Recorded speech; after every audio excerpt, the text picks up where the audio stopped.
Amém. Então nós vamos para a palavra de Deus, que é isso que interessa. Amém, irmãos? Amém? Muito bem. Abra sua Bíblia comigo no livro de Amós. Amém? Capítulo de número 4. Livro do profeta Amós, capítulo de número 4. Graças a Deus. Vou fazer uma pergunta a vocês. Quantos saíram de sua casa hoje e disseram assim: Deus, fala comigo hoje? Levanta a mão, de verdade. Amém? Graças a Deus. Assim seja, segundo a fé que está em seu coração. Amém, pessoal? Livro de Amós, capítulo de número 4. Só quem achou, diga glória a Deus. Amém? Antes da gente ler, é um hábito que tenho. Curva a sua cabeça. Vamos estar orando ao Senhor. Repete essa oração comigo. Diga assim: Senhor Jesus, neste momento eu abro o meu coração, os meus ouvidos e a minha mente para ouvir e receber a sua palavra, que é viva e eficaz, e que a minha vida seja mais um pouco transformada pelo poder da sua palavra, que será ministrada sobre mim. Quantos creem? Diga glória a Deus. Livro do profeta Amós, capítulo de número 4, verso de número 12. A parte B, mais importante aqui para nós nesta noite, mas eu vou ler todo o verso 12.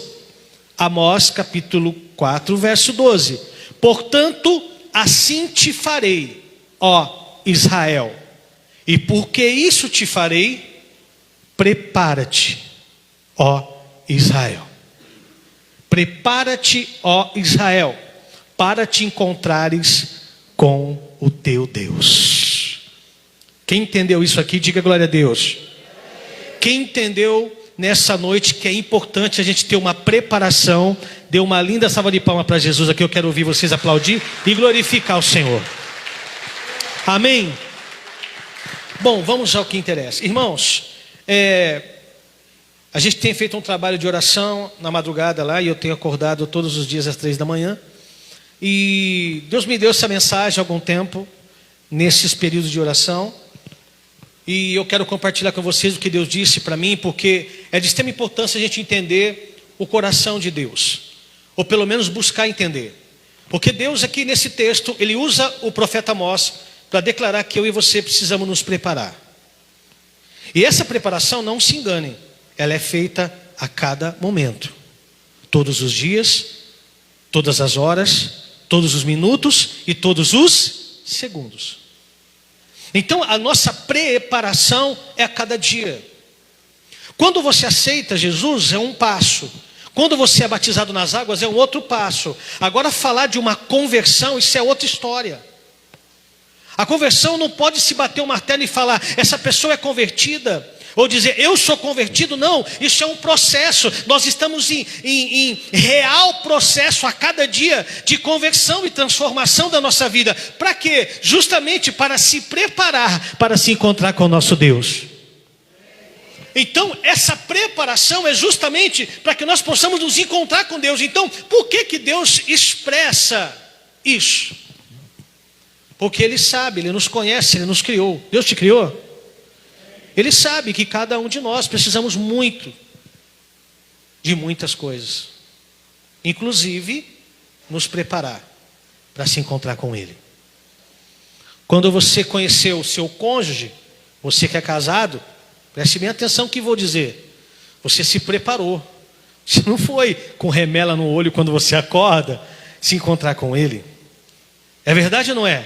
Você não colocou aquela roupa que você acorda todo dia de manhã, né? Aquela camisa de político, aquela bermuda furada. Não, você se preparou. Quem está entendendo o que eu estou dizendo aqui? Você fez cabelo, você fez unha, você fez, se é homem, fez a barba, cortou o cabelo, colocou a sua melhor roupa. Eu vim pregar em Matão hoje, coloquei minha melhor roupa. Amém, igreja? Essa daqui, se você viu de novo com ela, não se espante, é a melhor roupa que eu tenho. Amém, igreja? Agora, Deus não merece o nosso melhor? Nós que dissemos diretamente, constantemente, o nosso Deus Todo-Poderoso, você acha que Deus, que é o Todo-Poderoso, não requer o melhor de nós? e nós vamos entregar qualquer coisa a Ele, Ele vai aceitar? Então eu digo a vocês mais uma vez, não se enganem, porque a cada passo que damos, a cada momento que nós enfrentamos, a cada situação que estamos vivendo todos os dias, Deus está nos preparando. E além de Ele estar nos preparando com o processo dos propósitos que Ele tem, Ele quer que eu e você também se prepare para se encontrar com Ele. Alguém está me entendendo ou não? Porque uma coisa é eu me preparar para se encontrar com Deus. Outra coisa é Ele trabalhar em mim com aquilo que Ele idealizou como propósito para a minha vida, e eu, de pronta vontade, aceitar aquilo que Ele quer realizar em mim. Alguém está me entendendo ou não? Não basta Deus ter um propósito para a tua vida. A coisa mais importante que existe é Deus ter um propósito e eu saber disso e, ajudar a Deus com a minha vontade para que esse propósito aconteça. Alguém está me entendendo? Diga glória a Deus. E aqui o profeta Amós mostra essa vontade de Deus, essa, vamos dizer, uma preocupação de Deus, uma atenção que Deus tem com a nossa preparação. Agora, em 1 Coríntios, no capítulo 3, verso 16, diz: não sabeis que sois santuário de Deus? E que o Espírito de Deus habita em nós. Quem está me ouvindo, diga glória a Deus.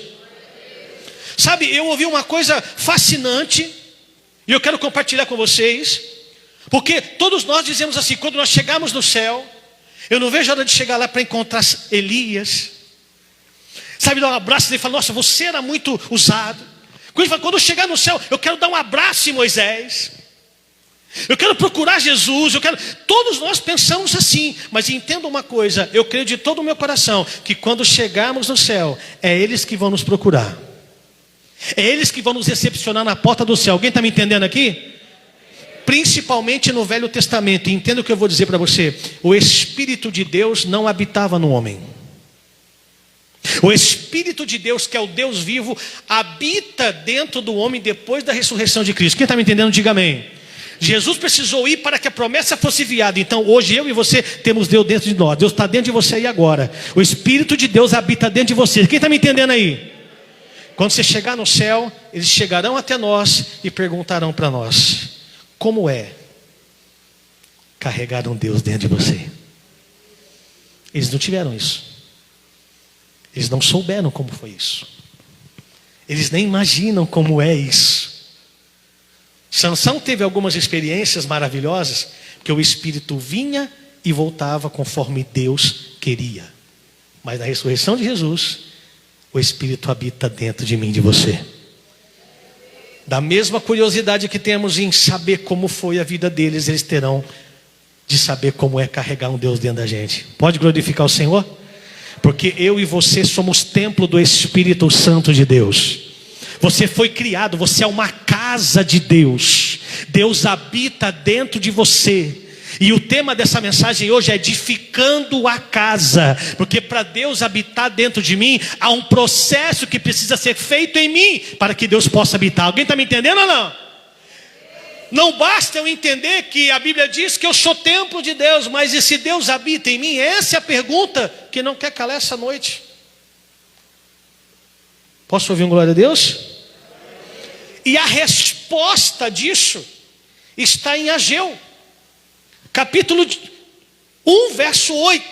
Eu vou até ler para você o que está escrito aqui. Subi ao monte. Ageu 1, verso 8. Subi ao monte, trazei madeira e edificai a casa. Vou repetir. Subi ao monte e trazei madeira e edificai a casa. Só isso? Não, ponto e vírgula. Presta atenção. E dela me alegrarei. E dela me agradarei. E dela me regozijarei. É isso que está dizendo a palavra do Senhor. Vírgula, e serei glorificado, diz o Senhor. Então aqui eu quero explicar para vocês o processo para edificar a casa. Porque todos nós aprendemos até aqui que é a vontade de Deus que a gente se prepare. Sim ou não? Nós entendemos que nós somos casa de Deus. Sim ou não, igreja? Porque uma coisa é fato. Querendo ou não, cada um de nós, cada ser humano, um dia vai se encontrar com Deus. Eu não tenho dúvida disso, eu vivo isso a cada dia. E o profeta Amós nos alerta para nos prepararmos para este dia. Você aprendeu isso, até agora você está simplesmente numa introdução, para que você possa entender como é importante a gente entender como se edifica a casa. Como que eu faço para Deus habitar em mim? Como que eu faço para realmente ter essa convicção de que Deus habita dentro de mim? Porque uma coisa é eu saber que Deus pode habitar dentro de mim. A outra coisa é saber, Ele habita. Essa é a questão. Alguém está me entendendo? Diga glória a Deus. Irmãos, olha que interessante. Assim como os pais procuram preparar os filhos para a vida, sabe, levando-os para a escola, para aprender as primeiras letras. Depois, quando cresce, o jovem busca entrar numa universidade e começa a buscar um emprego. E quando termina a faculdade, uma pós-graduação, e só assim é capaz de conseguir uma melhor remuneração na vida. Também começa uma procura pela sua cara metade, pela sua alma gêmea, que a gente sabe que não existe, porque se existisse, o Fábio Júnior não tinha casado 319 vezes. Ele canta a música alma gêmea, mas canta por cantar. Não existe. Mas isso é para quem vai no encontro de casais em agosto. E temos algumas vagas, quem te interessar, procure a pastora Thaís depois. Amém, gente? Agora, é a mesma coisa. Porque depois vem o casamento, vem os filhos, vem a família, e um ciclo novo começa. Vocês estão me entendendo, gente? E em nossa vida espiritual é do mesmo jeito. Temos que nos preparar dia após dia. Então, o santuário de Deus, que conforme nós descrevemos aqui em 1 Coríntios 3,16, nos afirma que nós somos o templo do Espírito Santo. Mas que templo é esse? Nós mesmos. Alguém está me entendendo ou não? Que templo é esse? Eu mesmo. Olha para quem está do seu lado, entenda, oficial, muito prazer. Ou dá aquele soquinho, muito prazer. Meu nome, papel, meu nome, casa de Deus.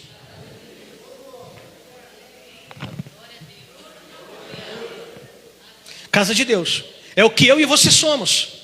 Sim ou não, igreja? Então, hoje é um tempo em que o mundo nos oferece muitos atrativos, preste bem atenção, para ficarmos cheios daquilo que não agrada a Deus. E muitas vezes guardamos em nossos corações muito entulho, muita sujeira, muita porcaria, muita impureza, etc. Devemos então se atentar essa noite, que eu e você somos um santuário do Senhor, adornado por Ele, para receber cada dia mais do Senhor sobre nossas vidas. Agora, mas como nos preparar e ser um belo santuário para Deus? Agora nós vamos entrar naquele texto que eu acabei de ler para vocês. Subir ao monte, trazer madeira e edificar a casa. E Deus diz, e dela me agradarei, e serei glorificado, diz o Senhor. Você pode dizer um amém? Agora vamos lá. Primeiro, o que é subir ao monte? Quando é que eu subo ao monte, pastor?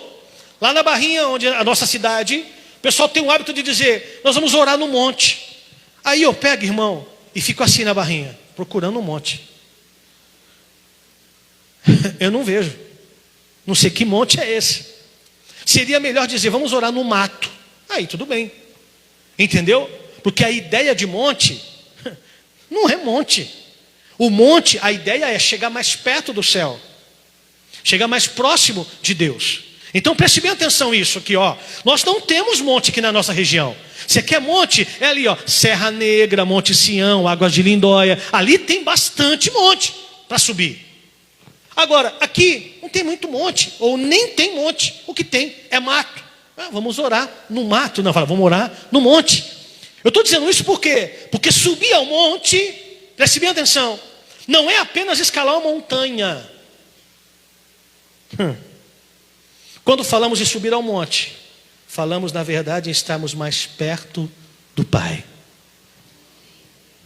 Subir ao monte fala de estar mais perto do Pai. Ei, escuta, ter mais intimidade com Deus.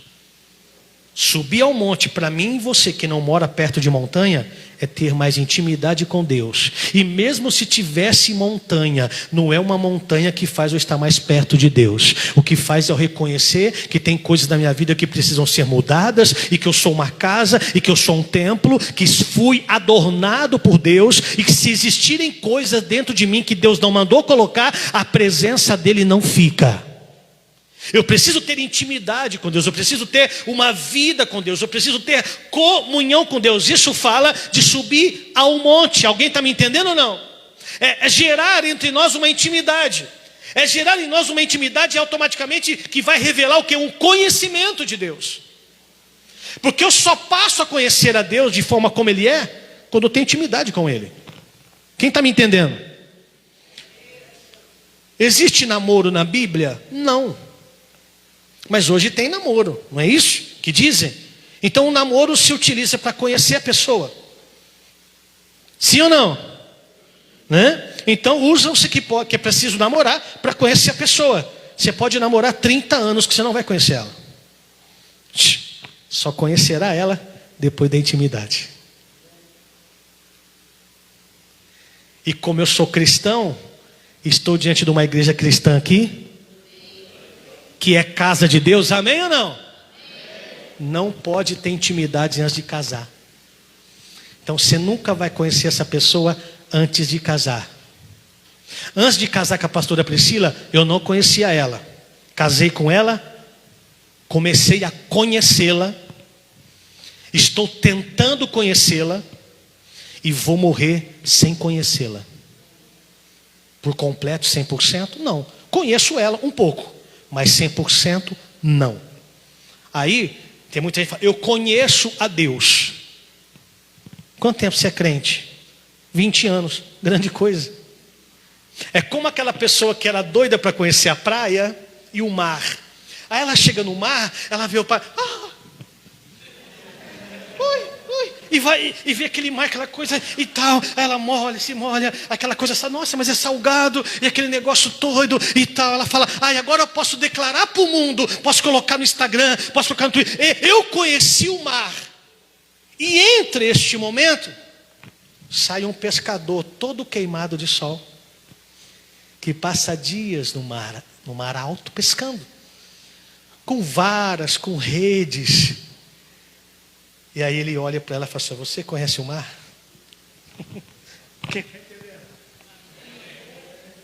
Ela conhece o mar? Não conhece. Ele sim. Quem está entendendo, gente? Em sua totalidade, também não. Glória a Deus. A palavra de Deus, a palavra do Senhor diz assim, conheçamos e prossigamos conhecer ao Senhor. Então diz o quê? Que eu tenho que a cada dia buscar, lutar, me esforçar para conhecer o Senhor. Alguém está me entendendo ou não? O que eu vou fazer na eternidade com Deus no céu? Já parou para pensar nisso? Sabe o que você vai fazer lá no céu? Conhecer o Senhor. Você vai passar 10 anos no céu. Sabe o que você vai estar fazendo no céu? Conhecendo o Senhor. Vai passar 100 anos no céu. Sabe o que você vai estar fazendo? Conhecendo a Deus. Vai passar 1000 anos, que lá não tem morte, amém, igreja? Lá não tem choro, não tem ranger de dente, não tem tristeza, não tem lágrima nos olhos, a não ser que for de alegria, porque lá é só vida, é só paz. Eu disse esses dias, eu falei assim, meu Deus, lá não vai precisar ter nem energia elétrica, porque a Bíblia diz que o próprio Deus é a luz daquele lugar, e não, então não vai ter sol e não vai ter lua. Preste bem atenção nisso. Aí a pessoa diz assim, eu adoro o escurinho. Então o que quer fazer no céu? Eu adoro dormir. E você sabe que nós passamos 30% da nossa vida dormindo. Mas ama dormir, chega a chorar de dormir. Então entenda, lá no céu, você não vai dormir. Por quê? Porque lá não tem noite. Para ter noite, escute isso aqui, Deus tem que apagar. Como apaga Deus, pastor? Como apaga Deus? Como apaga a Deus? O que a Bíblia diz é 24 horas os anjos declarando: Santo, Santo, Santo é o Senhor dos exércitos. E detalhe, eles não se cansam. Levanta a mão, santo, santo, santo é o Senhor dos exércitos. Eles não cansam, eles não perdem o ânimo. Vai ser sempre 24 horas. Santo, santo, santo é o Senhor dos exércitos. Sabe, é isso daí. Aplaude e glorifique Jesus.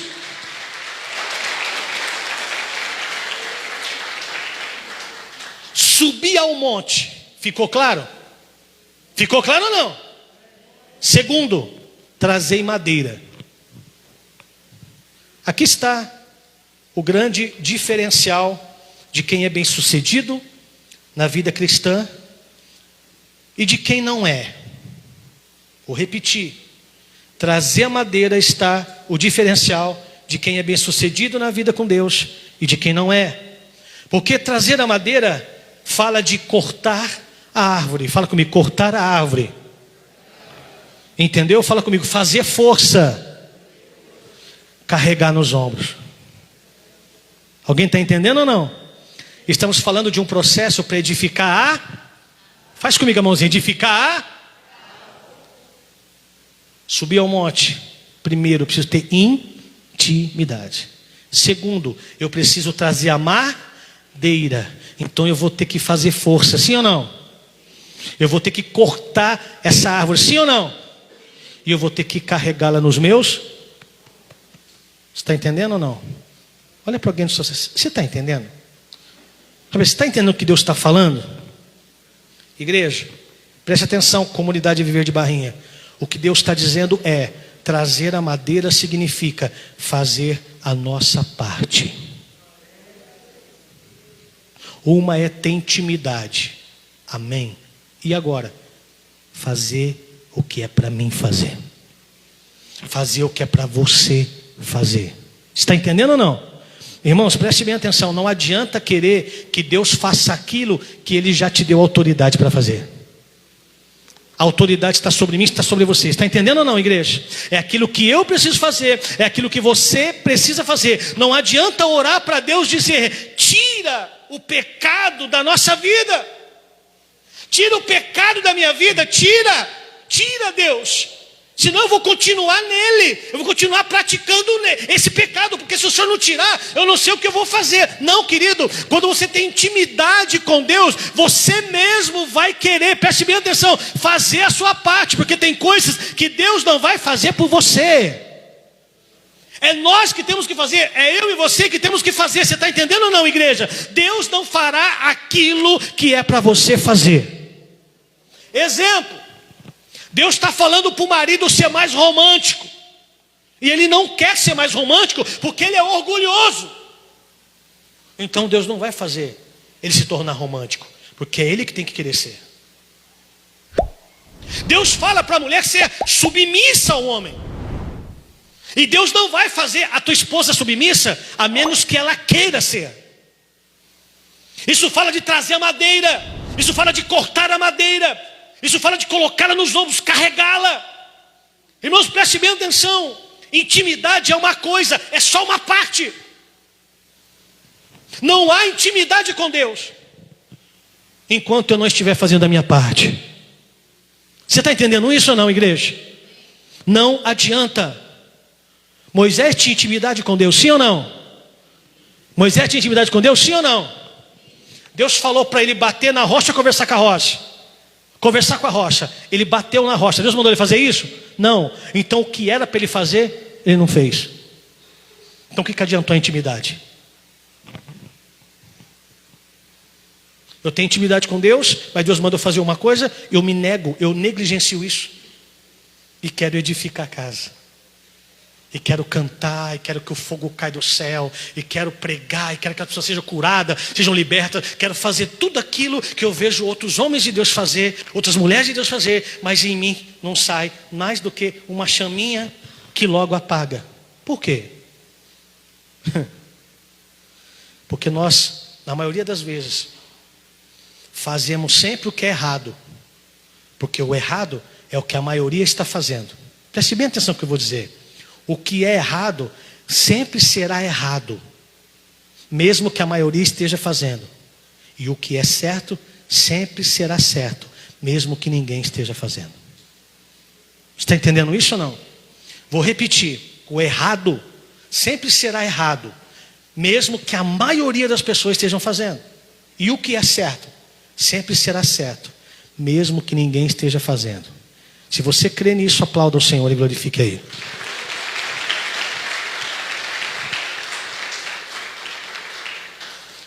Irmãos, a Bíblia diz em Gênesis 4, verso 7, que depois que Abel entregou uma oferta com qualidade a Deus, Caim ficou constrangido. A Bíblia diz que caiu o seu semblante. Ali o pecado já invadiu a sua alma, encheu o seu coração de ódio, de amargura e de raiva sem razão. Porque o próprio Deus fala com ele, dizendo a ele: olha, o pecado já estás à porta, cumpre a ti dominá-lo. Deus deixa bem claro: se você fizer o que é certo, não será algo ruim. Mas se você fizer o que é certo, o mal será repreendido da sua vida, Caim. A Bíblia diz que Caim decide fazer o que é errado. Ou seja, aquilo que era para ele fazer, ele fez, mas errado. Então também não basta saber que eu tenho que fazer. Eu tenho que fazer o que é certo.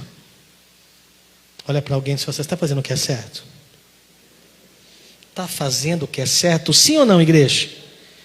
Irmãos, eu falo como profeta de Deus. É você que tem que dar um basta nessa situação. Você está me ouvindo, igreja? Não, você não está entendendo. É você que tem que dar um basta nessa situação. Quem está me ouvindo aqui, diga glória a Deus. Você está disposto a ser um santuário de Deus? Sim ou não? Está disposto a ser uma casa de Deus? Então dê um basta na tua vida. Você está me entendendo, igreja? O que é dar um basta, pastor? Vou falar para o homem primeiro. A tua casa está uma desordem total. A tua mulher não dá conta de colocar as coisas em ordem sozinha. Então, marido, toma a rédea da casa e fala: basta! Eu vou me posicionar hoje e vou mudar a história da minha casa, do meu casamento, da minha família. E a mulher, mesma coisa: marido, eu sou contigo. Ele diga: a partir de agora, basta! E a mulher vai atrás: é isso mesmo, amor, é isso mesmo, basta. É isso mesmo, amor, é isso mesmo. Mas o que tem acontecido muito é o marido falando basta e a mulher dizendo: não, liga para ele não, ignora ele. E quando a mulher fala basta, o marido fala: não, deixa, ignora ela. Alguém está me entendendo isso? Isso é um lar sem uma boa liderança, sem uma liderança que Deus se agrada. Alguém está me entendendo ou não? E aí a gente quer declarar que é a casa de Deus.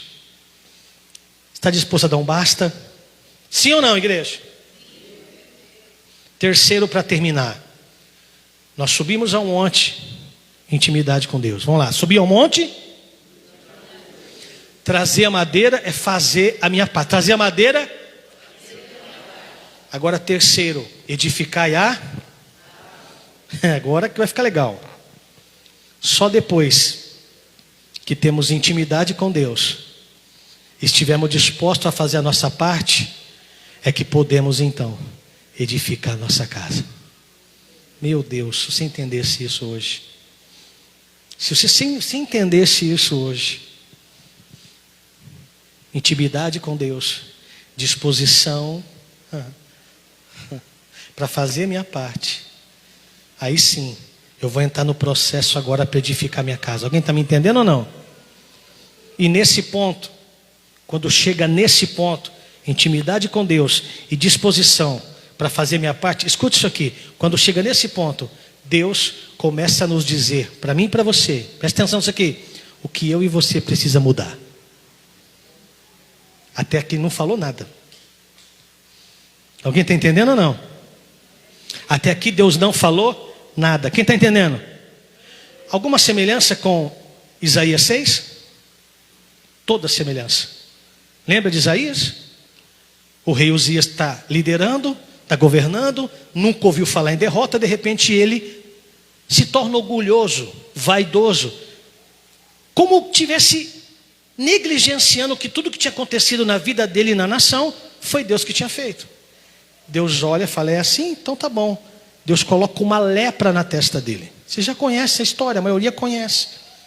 E a Bíblia diz que depois da lepra, ele é afastado dos seus filhos, afastado da sua família, porque um leproso não pode viver na sociedade comum, tem que viver no leprosário. Ele é expulso de dentro do seu próprio palácio. Longe de filhos, longe das filhas, longe das esposas. E agora, chega a notícia, Uzias morreu. Aí Isaías, que tem um chamado de profeta, até esse momento, estava vivendo uma vida em pecado. Por quê? Estava debaixo das asas de quem? Do rei. Debaixo das asas do rei. Mas quando o rei morre, toda a nação começa um clamor, um choro, uma reclamação, uma preocupação. Por quê? Porque agora não vai ter mais prosperidade, agora não terá mais estabilidade, agora não tem mais segurança, agora o nosso exército vai ficar perdido, porque o líder morreu. E nesse caos, enquanto todos estão chorando, enquanto todos estão lamentando, Isaías também está se lamentando e chorando. De repente, ele fala: o que vai me adiantar eu ficar chorando, como a nação está fazendo? Não vai mudar nada. E ele diz, ele tem uma ideia. Sabe aquela lâmpada que aparece no desenho? Plim! Vou para a igreja. Ele foi no lugar certo. Foi orar. Quando ele decide fazer o que é certo, o céu se abre para ele. E ele começa a contemplar o céu. Quem está entendendo, gente? O que está acontecendo? Mas está em pecado ainda, sim ou não? É o que eu estou pregando aqui, igreja. Primeiro, intimidade. Agora, ele tem que fazer o que precisa fazer. Aí, quando ele contempla o céu, ele diz assim: ai de mim, que estou perdido.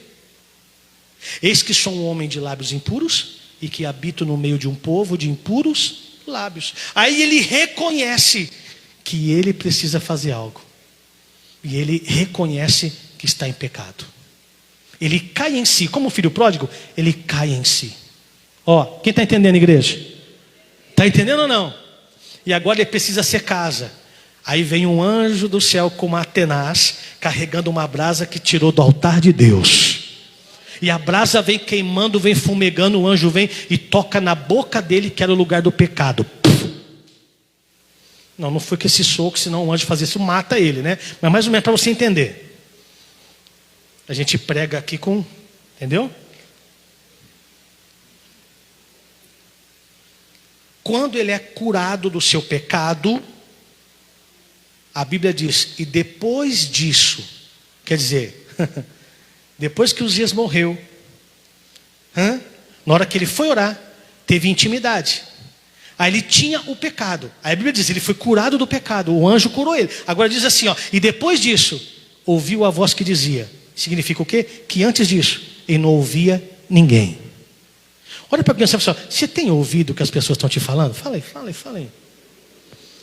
É um grande sinal de alguma coisa. Eu não vou julgar ninguém, mas a Bíblia diz que depois disso ele ouviu. Então antes ele não ouvia Deus, mas foi chamado para isso, é profeta. Basta ser chamado? Não basta. Tem que fazer o que é certo, tem que ter intimidade com Deus. E tem que ser casa de Deus. Nesse exato momento, Deus diz assim para ele: ei, ouvi uma voz que dizia: a quem enviarei? Quem há de ir por nós? Há quanto tempo Deus talvez não estava falando isso? Mas ele não ouvia. Aí ele escuta e diz: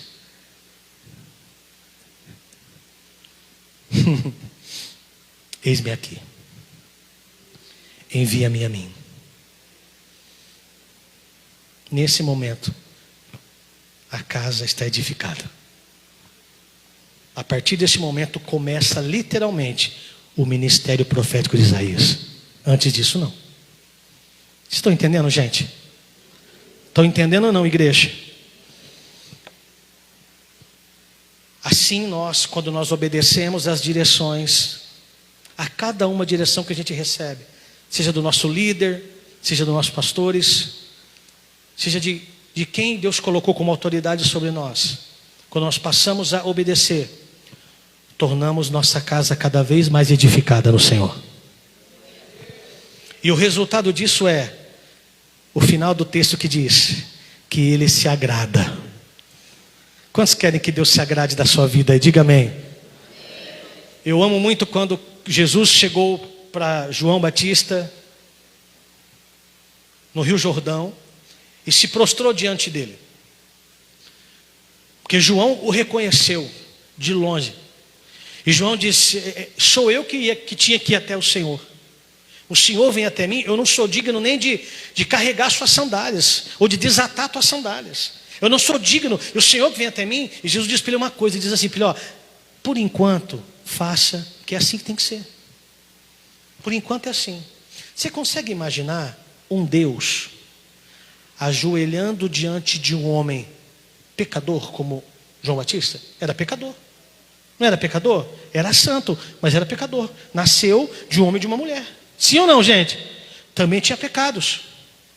Buscava santidade, só comia gafanhoto, mel silvestre. Sim, mas era um homem pecador. Jesus, o nosso Deus, se ajoelha perante Ele. E quantas pessoas eu escuto falar: eu não me submeto à autoridade humana.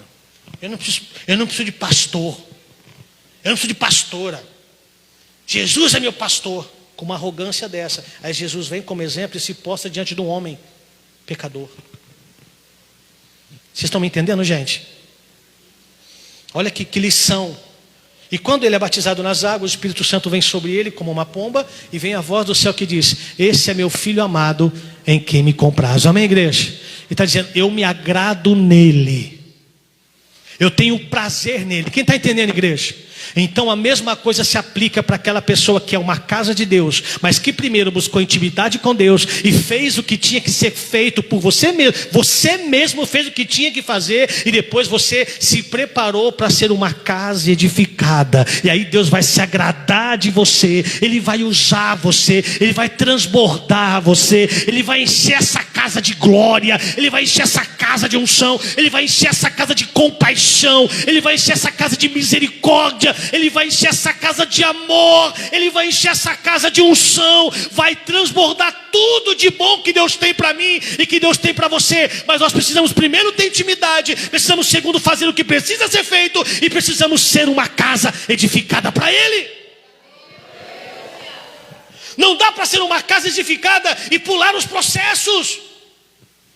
Quer ser casa, mas não quer ter intimidade. Quer ser casa, mas não faz o que precisa ser feito. Não tem como. E aí bate no peito e diz: Deus habita dentro de mim. Não tem como. Não dá. Eu vejo várias casas aqui no Senhor. Casas edificadas para a glória de Deus. Existem dois processos e dois propósitos.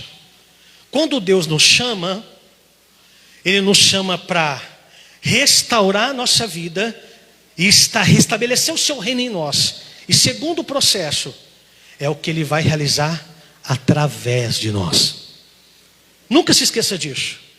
Porque se fosse só para salvar você, quando você nascia de novo Ele já te matava e levava. Eu já ouvi isso várias vezes e eu creio nisso piamente. Então Deus tem um propósito para a tua vida, para aquilo que Ele vai fazer primeiro em você. Por isso que eu tenho que primeiro ser uma casa edificada, para depois edificar outros que virão. A comunidade Viver de Matão será uma igreja grande, enorme, e aí vai vir muitas pessoas que vão precisar de você, mas você precisa ser uma casa edificada para poder edificar outras pessoas. E Deus te trouxe aqui essa noite. Talvez tem pessoas que nem queria vir aqui essa noite, e é com você que Deus está dizendo: você tinha que estar aqui para ouvir essa palavra, porque Deus ama você, Ele é apaixonado por você, e Ele quer edificar a sua vida, para que você possa amanhã, depois edificar outras pessoas. Essa será uma grande igreja, para a glória do Senhor, com pessoas que são edificadas, que são casas santas, que edificarão outras pessoas. Quando uma casa santa, uma casa digna, edifica outras vidas, essas também prosperarão. O problema é as casas destruídas tentando edificar casas santas, não prosperam. Não prosperam. Você está me entendendo, igreja do Senhor? Porque o texto diz que ele se agrada, sim, mas o final diz, e é glorificado. Então, se o final de tudo, que é ser glorificado, não acontecer, apaga todo o resto. Porque tudo que tem que acontecer na minha, na sua vida, nesse ministério, na vida do pastor Rafael, da pastora Thaís, na vida de cada um de nós, se Cristo não for glorificado, todo o resto não serve para nada. Porque eu e você não merecemos nada, não somos dignos de nada. Você está entendendo isso, igreja? Tudo é Jesus, tudo é a glória de Deus. Se ele não for edificado de forma exata, essa pessoa que vai vir, a glória de Deus não se manifestará nele. Então vamos nos preparar a partir de hoje. Prepara-te, ó Israel. Eu falo aqui com a comunidade Viver de Matão. Prepara-te, ó comunidade de Matão. Prepara-te para se encontrar com teu Deus. Não é que você vai morrer não, viu? É que você vai se preparar para se encontrar com ele. Ele vai encher a sua casa de glória. Você vai começar a conversar com pessoas no ponto de ônibus, na fila do banco, na fila do hospital, em qualquer lugar que você estiver. Quando você falar, não será você falando, mas a glória de Deus exalando. Porque a casa edificada é assim. Alguém está entendendo ou não, gente? A casa edificada é assim. Às vezes a gente vai conversar com algumas pessoas e daqui a pouco você entra num assunto que não tem nada a ver, que você não planejou nada. Daqui a pouco você está falando com a pessoa está contando toda a vida dela para você, você não perguntou nada. Você fala, meu Deus, conversei com essa pessoa 5 minutos, ela revelou toda a vida dela para mim, sem eu perguntar nada para ela. O que é isso? A glória de Deus, a presença de Deus, a unção de Deus.